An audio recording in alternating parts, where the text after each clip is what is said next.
Hello, and welcome to today's lecture. to today's Tombo. To today's lecture on gender stereotypes and news frames regarding Hillary Clinton's 2008 participation in the Democratic primaries. This is information based on an article from Curnalia and Mermer that was published in 2014. For context, in the Democratic primaries in 2008, Hillary Clinton lost Iowa to Barack Obama. Iowa is first in the nation when it comes to caucusing and starting to influence the outcome of the Democratic primaries. And so this was a big blow to Clinton's campaign. However, she went on to win New Hampshire after delivering an emotional moment during a campaign interview. Of course, in the end, Obama won the nomination and 2 terms as president. Okay, there are 2 major concepts in this article. One is the gender double bind, and this one is new. The other one is news frames, which is going to be very familiar to you at this point, but it covers particular kinds of news frames with a particular emphasis on the strategy frame. So here's what Curnalia and Mermer have to tell us about the gender double bind. These are expectations that society has of women that also work as obstacles against women, particularly women politicians who are running for office. For instance, women are complimented more on their bodies than their brains. Women have the choice to speak out or be silent and invisible, but when women speak out, they're typically shamed for what they've said or criticized for speaking in the first place. Women are subordinated, whether they define themselves as similar to or different from men. So if women compare themselves to men, then they're perceived as a lesser version of men. Or when they distinguish themselves from men, that's still considered lower in the hierarchy than being a man. I'm not saying this is an opinion y'all have. I'm saying this is often the way that public discourse about women plays out.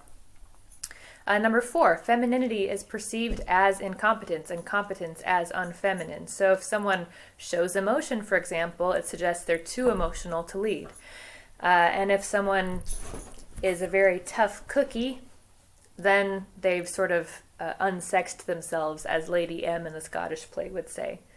I guess I'm not in a theater, so I could say Macbeth. So either they become honorary men, but still less than men, or they are women but too feminine to succeed.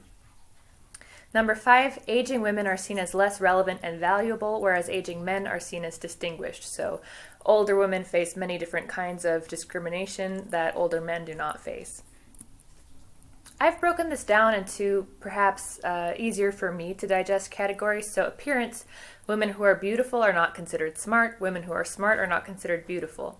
Participation, either women are aggressive and they get in the fray, or women don't get in the fray and then they're weak. Number 3, adherence to gender norms. So women who break with stereotypes are too masculine to be good, and women who adhere to stereotypes are too feminine to be good. So you are damned if you do and damned if you don't. That's the general principle of the double bind. In terms of competence, a woman's competence aligns with how closely she mimics stereotypically masculine traits. But then when you appear too masculine, that's also considered a failure. And number 5, age. Older women are considered irrelevant, and younger women are supposed to be concerned with family and child rearing instead of with running for office. So again, age works against women candidates both ways. The article discusses a little bit of a comparison between Hillary Clinton and Sarah Palin. Sarah Palin was John McCain's running mate on the Republican side of the ticket in the general election in 2008. It's important to note that Palin was not running for the presidency herself, and that actually made it easier for her to be feminine, subordinate, good support staff for a man who's really leading. And Sarah Palin's figure and other things about her appearance were very, very prominent in the news cycle. She was considered stupid but pretty. Hillary Clinton, meanwhile, was unfeminine, an Iron Maiden, an Ice Queen, unappealing and matronly. Although none of these seem particularly fair, this is rather the way that Clinton was portrayed. So those 2 women show different facets of the double bind, one criticized for being not feminine enough, and one considered stupid because she was excessively feminine. So let's move on to the next concept, which is news frames. Again, very familiar. News frames, as you know from class, have a lot of different definitions. But here we're going to emphasize that news frames are often particular phrases or interpretations or storytelling formats that give structure to the way we discuss different people and issues in the news and in other parts of public discourse. So when we talk about news frames for election cycles, there are three that we're concerned with. One is game frames, who's winning and who's losing. It's a game and people are acting as aggressors or competitors to try and win the game. And this is related to the strategy frame, which is a meta-analysis of the tactics that candidates use to try and gain votes. So we are trying to figure out, like, oh, well, what's the player doing and what's good and bad about this set of choices that the player is making in the game. Then there are issue frames. What are the candidates' stances? It will come as no surprise to you, I think, that issue frames are the least popular or least prevalent type of frame that we see in the news cycle around election season, even though I think the public sphere model about media communication would say the issues are the most important thing. Instead of gamifying it or looking at it like a horse race, we should really be focusing on what people stand for and what they will do if they're elected into office. Also, if it's viable to do that. So women in game frames, when women show up as participants in a game that portrays them as aggressors, and as we know, because of the gender double bind, women are not supposed to be aggressive because that's masculine. Women politicians also tend to avoid expressing emotion for the sake of avoiding the accusation that they are too emotional to be rational leaders. So if you're showing a woman in a game frame, the woman has to be tough because otherwise she's not a viable competitor. When we think about women and issue stances, what we can find is that news frames usually talk about electability and they usually don't talk about the issues that women stand for. We've still seen that, I think, in the 2020 Democratic primary cycle. When issues are brought up, usually they exaggerate what the woman politician stands for in terms of stereotypically feminine pursuits like childcare, healthcare, and access to different kinds of reproductive medicine. Here is where the authors Curnalia and Mermer give us a small review of literature about what other authors say about Clinton and news frames. What other authors have concluded is that Clinton usually showed up in language that was quite similar to the way that male candidates were described. So instead of emphasizing her uniqueness as a female candidate, they more or less discussed Clinton as any other candidate. There was an emphasis on strategy, so not the game, not if she's winning or losing, but instead, why is she making the choices that she's making? And here's where we come to the new contribution that Curnalia and Mermer add. So first we had concepts, then we had a review of what other authors said, and now we have specifically what Curnalia and Mermer came up with. So they used the method of content analysis to examine 37 transcripts from televised reports about Clinton's emotional moment just before the New Hampshire primary and in the days following the New Hampshire primary. So there was a narrow time frame in 2008. There was a focus on news transcripts that particularly discussed the moment where Clinton cried or appeared to cry or had an emotional moment. And only 37 news reports fit these criteria, but the authors were particularly interested in whether or not people discussed Clinton's emotional moment in a way that reflected the gender double bind or not. In the results, Curnalia and Mermer found that 21 reports emphasized this as a strategic move on Clinton's part. These were divided in terms of whether or not Clinton was sincere and if there were strategic outcomes to appearing to be emotional in the news. So on the positive spin, people thought this was a humanizing thing that Clinton did, and perhaps it was sincere and authentic, but whether it was authentic or not, it gained her some votes. And on the negative side, there were thoughts that Clinton didn't have this emotional range and was manipulating audiences. In terms of discussion of strategic advantages, clearly appearing to cry on camera or nearly crying on camera and talking about struggles as a woman candidate shows a warmth of personality that Clinton had before that moment been considered to be lacking. And there was the thought that this emotional moment motivated women voters, particularly because maybe women voters in New Hampshire were upset about the negative tone of coverage that Clinton had experienced.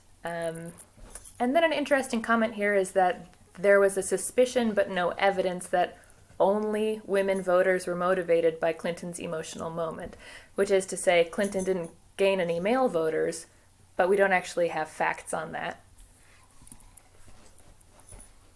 There were some stories that were quite critical of Clinton, so instead of talking about Clinton deploying a strategy that was either manipulative or sincere, instead we have the game frame, which was very negative, suggesting that Clinton was losing the game, succumbing to pressure, and very exhausted by the campaigning cycle, and that's why she had the appearance of crying in one of those interviews. So 9 news stories speculated that she was just breaking down and failing at participating in the game. So the game frame was quite negative. The strategy frame was split. So here's what worked and here's what didn't work. And we can see that these are two sides of the same concerns. So here's the evidence of the double bind for a female candidate at work. On the one side, appearing to cry in that 2008 campaign interview was humanizing, but she wasn't supposed to show emotion. On the pro side, perhaps Clinton won the votes of many women in New Hampshire and thus secured the New Hampshire primary. But on the con side, and unverified, she didn't gain any men's votes. On the pro side, she connected with audiences. On the con side, she showed signs of weakness and exhaustion. Maybe she was a good strategist. Maybe she was losing her cool demeanor and her control over the situation. And then people said that she both inspired women with her authentic moment and also set back feminism, which Curnalia and Mermer say the news coverage did far more effectively than Clinton ever could have. Curnalia and Mermer also claimed at various moments throughout the article that compared to Obama, Clinton's news coverage was a lot more negative and was somewhat more strategy-focused. Images of Clinton were often conspicuously unflattering, so the bad camera angle. And negative news coverage may have affected perception of her suitability for office. So a lot of negative, critical coverage of her eventually perhaps contributed to a crumbling of public confidence in Clinton's ability to win the campaign. And this could have happened again in 2016. So lessons from Clinton's campaign from the perspective of authors in 2014. Well, one is that Clinton's participation in 2008 changed the way we talk about women politicians. And I do think in the 2020 Democratic primary cycle, we've seen a more mature and open discussion of the gender double bind, even in just popular news sources. Clinton's campaign received strategy coverage, and like male colleagues, there was little emphasis on issue stances. So this is a problem that has to do with more than just who's running for office. It's about more than gender. But that said, media coverage is gendered and needs a little bit more evaluation. So the last thing that I want to draw your attention to is this very interesting piece of satire written by Claire Friedman of The New Yorker that I'll just read you a few excerpts of because it does a very good job of explaining the gender double bind in language that might be more vivid than what Curnalia and Mermer said. The electable female candidate, and I quote, has the charisma of a charlatan but the integrity of Charlie from Charlie and the Chocolate Factory. She's able to radically reshape society, but moderately. She was raised on a farm in the middle of Central Park. Her paternal grandfather is Ronald Reagan. Her maternal grandfather is FDR. Her son is Keanu Reeves. Her other son got on the U.S. Sea Crew team by practicing. She went to Harvard but hated it. She has a diversified portfolio with a healthy annual yield of 18%, even though she invests only in companies that turn styrofoam cups into schools in Africa. She plans to donate her estate to charity upon her demise, which doctors say won't happen until at least 2039. She pays herself only 10% less than what she pays the men who work for her. She promises to make a golden retriever her Veep. His name is Buddy, and he has only 3 legs because he lost one in Nam. Buddy is socially liberal, but fiscally conservative. End quote. And if you want to see the rest of it, you can see a link to that on Moodle. I hope you've enjoyed this opening foray into the gender double bind for female politicians, and we'll continue this conversation next time.